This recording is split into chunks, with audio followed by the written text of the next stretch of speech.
Hi and welcome back to Recapify. Today I am going to recap 2022 action crime movie titled Spiderhead. In this unique prison, criminals can have intercourse with their opposite sex at any time they desire. This has made the prison a popular destination for criminals. However, with extra liberty, there come dire consequences. At the start of the movie, a man named Ray is seated in an observation room and asked to agree to a trial of sorts. He's then administered a drug and the man conducting the experiment tells a few jokes. Ray begins to laugh uncontrollably at them. He's not even able to stop himself when they switch to stating cold facts, such as the 1994 genocide in Rwanda that killed over 800,000, or that he is serving 4 consecutive life sentences without the possibility of parole. All this is taking place at the Spiderhead Penitentiary and Research Institute located on a secure island, and the program is overseen by the sympathetic and hospitable Steve Amnesty. Along with his assistant Mark, Spiderhead is a state-of-the-art penitentiary, experimenting with the effects of research chemical. The test subjects are prisoners of the state and are volunteers for the project aiming to reduce their sentence time.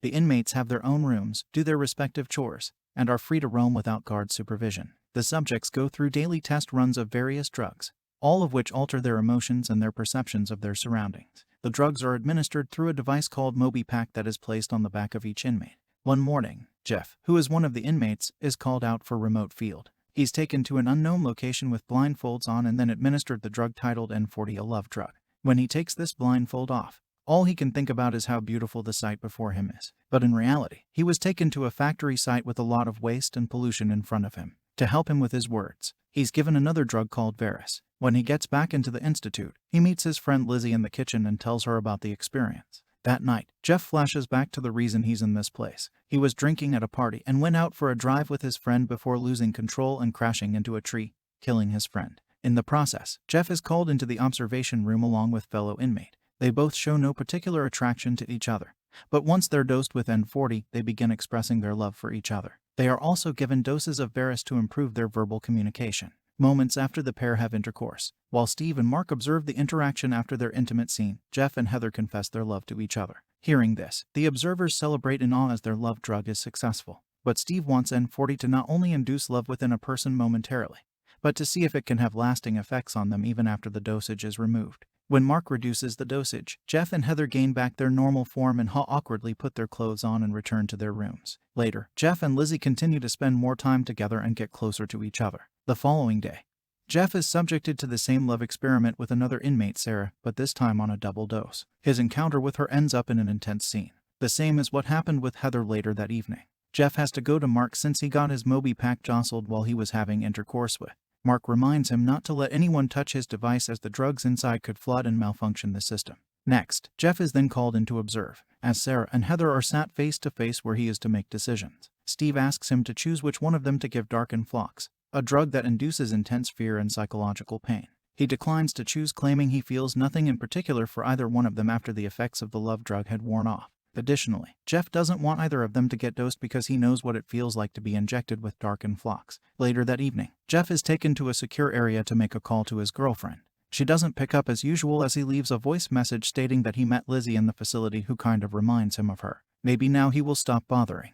That night, Jeff dresses up as Santa and goes to surprise Lizzie in her room. He gives her an early Christmas gift and the pair continue to spend fun times together. Steve attempts the same exercise with Heather, but to no avail. He has Heather and another burly inmate, Rogan, under the love drug, and later asks Heather to choose between Rogan and Jeff for injecting the Darken Flocks. Jeff learns of this and lashes out at Steve, who explains that he isn't doing it intentionally. Protocol Committee wants to go on with the experiment. He further adds that Jeff and the others are actually living a free, privileged life, instead of being punished in a confined prison. No other penal institution in the world boasts such a respectful relationship between a jailer and a jail. Meanwhile, Mark begins to worry about the ethical implications of these experiments. Later that night, Steve is seen frivolously dancing around his room. When he finally rests on the bed, we realize that he also uses some of the drugs, and the positive mood he experienced just now is because of injecting the love drug. Moreover, it is also revealed that Steve takes doses of a drug to get an idea of how others feel, and Jeff learns of this when he walks into Mark administering the drug into Steve's MobiPack.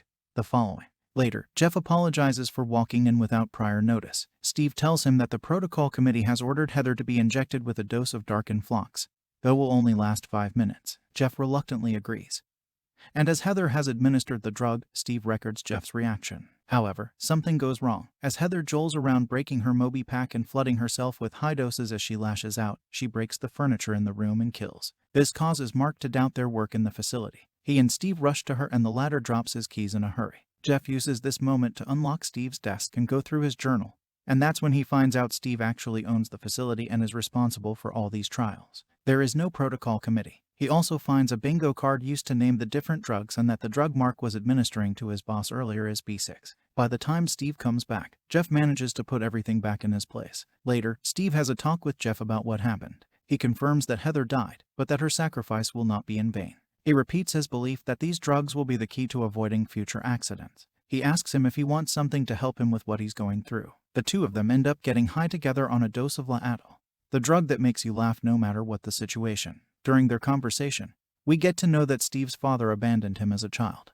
The following day, Steve tries out a new drug. He names Foa on Lizzie. It makes her scared of anything that is in front. Later she sits with Jeff and tells him how bad her experience was earlier. They have one of their bonding moments, and Jeff confesses to her that he not only killed his friend in the car accident, but his girlfriend as well. When he was driving the car from the party, not only was his friend there, but also his girlfriend. He was charged with 2 counts of voluntary manslaughter. And it turns out that Jeff would often leave voice messages for his dead girlfriend as he missed her that much. Lizzie hugs him and they kiss. They then head to the kitchen for Jeff's. Then Steve shows up and notices Jeff's feelings for Lizzie. He realizes that this could be his chance to carry out the darkened flocks test once again. The next day he calls Jeff to the control room and reveals that Lizzie will be injected with darkened flocks without a second thought. Jeff does not agree to it, and Steve is left frustrated. Later, when Mark goes to replenish Jeff's doses, Jeff confronts him and convinces him to go against Steve and share what's happening there with.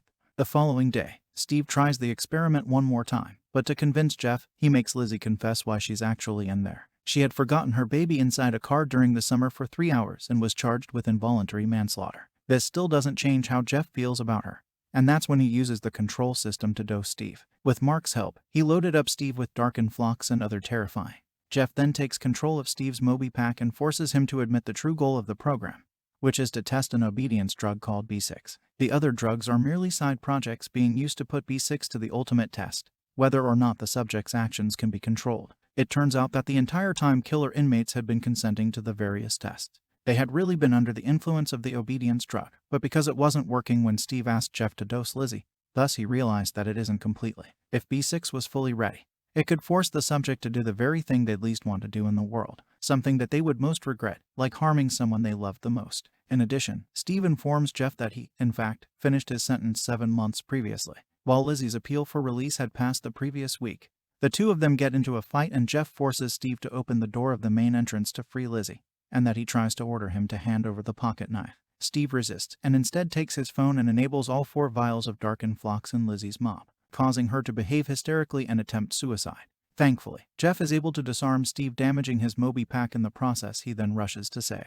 Lizzie successfully removes the bottles of darkened flocks from a Moby pack and tells her he loves her. Then they tried to escape the facility. Unfortunately, Steve gets up and makes an announcement on the intercom ordering the other inmates to stop Jeff and Lizzie, and they follow it because of the drug.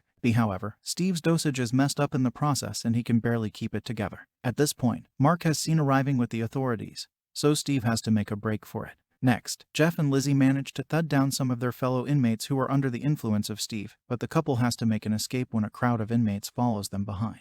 Thankfully, they manage to overpower them after locking the main door behind them. Meanwhile, Mark and the police are now approaching the island, but simultaneously Steve gets on his float plane and flies away with the remaining drugs. Jeff and Lizzie then get into his boat and escape. Steve calls out for his accomplices over a microphone, but he cannot communicate clearly due to the damage in his Moby pack from earlier. The damage causes his mixture of dosage, thus prompting him to hallucinate. Next, a joy of Steve, who is now high off his damaged Moby pack, crashes into a mountainside. Meanwhile, Jeff and Lizzie laugh, enjoy the sunshine once again. In a voiceover, Jeff comments that self-forgiveness has to be worked on and accepted eventually, rather than being easily cured by artificial drugs. Subscribe to our channel for all the latest movie recaps. Thanks for watching.